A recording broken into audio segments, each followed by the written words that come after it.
Anam dari kelas reguler sore, Prodi Manajemen Bisnis, Fakultas Ekonomi, Universitas Swadaya Gunung Jati. Oke guys, kali ini saya akan mengajak kalian semua belajar bersama mengenai Human Capital.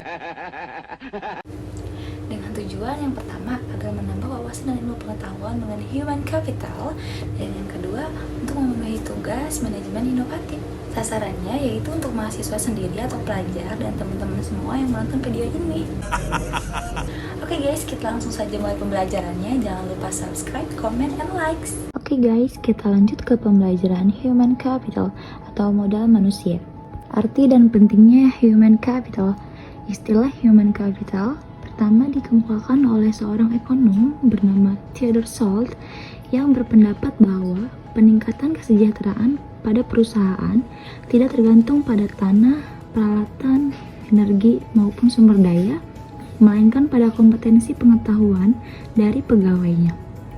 Kemudian, ia mendeskripsikan posisi human capital sebagai kemampuan sumber daya manusia yang diperoleh melalui investasi pada sumber daya manusia, yang mendeskripsikan bahwa human capital terdiri dari 4 hal, yaitu kemampuan, yang kedua perilaku, yang ketiga usaha, dan yang keempat waktu.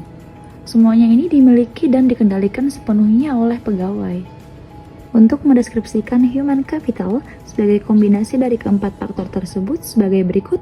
Yang pertama, karakteristik atau sifat yang dibawa pada pekerjaan, misal intelijensi, energi, sikap positif, keandalan, dan komitmen. Yang kedua yaitu kemampuan seseorang untuk belajar, yaitu kecerdasan, imajinasi, kreativitas, dan bakat. Yang ketiga yaitu ada motivasi untuk berbagi informasi dan pengetahuan, yaitu semangat tim dan orientasi tujuan. Lalu ada peran human capital sebagai kunci keunggulan organisasi, terdiri dari 3 kelompok utama dari aset perusahaan, yaitu aset finansial, aset fisik, dan aset tak berwujud.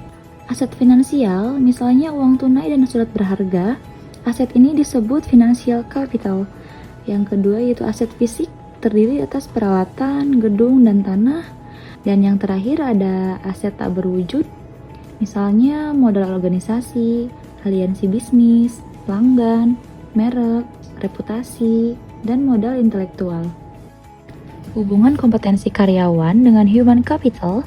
Dalam meningkatkan kompetensi karyawan, tantangan utama yang harus diperhatikan yaitu kompetensi harus sesuai dengan strategi bisnis, dan kompetensi perlu diciptakan melalui lebih dari satu mekanisme. Ada 5 cara untuk meningkatkan kompetensi karyawan, yaitu 5B. Yang pertama ada buy atau membeli, mengganti SDM yang lama dengan yang baru dan memiliki kualitas yang lebih baik. Yang kedua ada build atau membangun, investasi dilakukan terhadap SDM untuk meningkatkan kualitasnya menjadi lebih baik. Lalu yang ketiga ada borrow atau meminjam, penggunaan konsultan atau partner efektif memungkinkan berbagi pengetahuan dan desain kerja baru. Yang keempat ada bounce atau melambung, perusahaan harus mengeluarkan karyawan yang bekerja di bawah standar.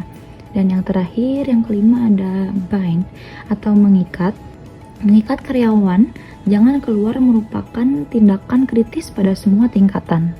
Kemudian transformasi peran divisi SDM. Model konseptual yang dikemukakan oleh Ulrich menggambarkan bahwa transformasi divisi peran SDM yang didasarkan pada 2 dimensi utama, yaitu dimensi operasional dan dimensi strategi.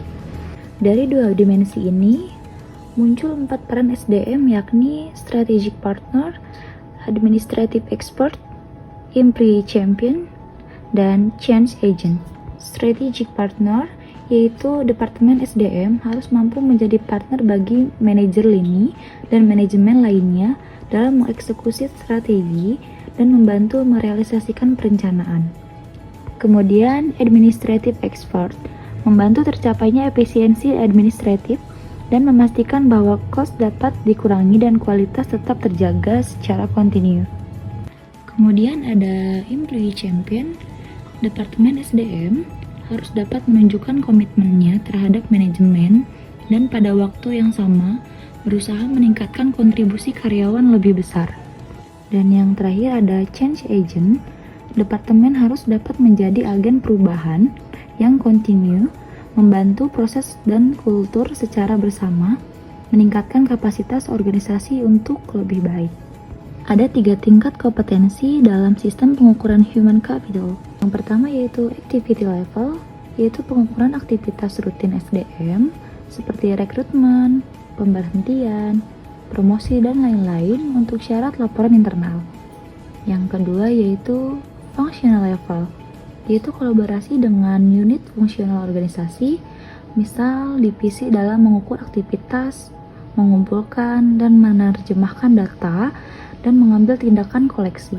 Dan yang ketiga ada strategic level, yaitu tingkatan analisis tertinggi, sehingga dapat memberikan gambaran perusahaan secara penuh, memberikan pemahaman hubungan antara SDM, strategi, dan kinerja.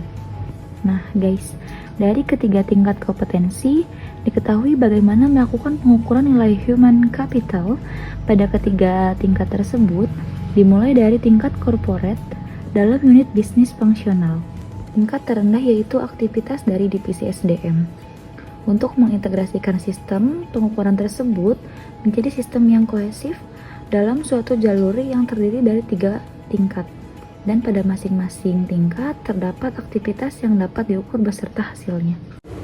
Oke guys, mungkin cukup sekian pembelajaran kali ini. Terima kasih yang sudah menonton. Jangan lupa di subscribe, comment, dan like.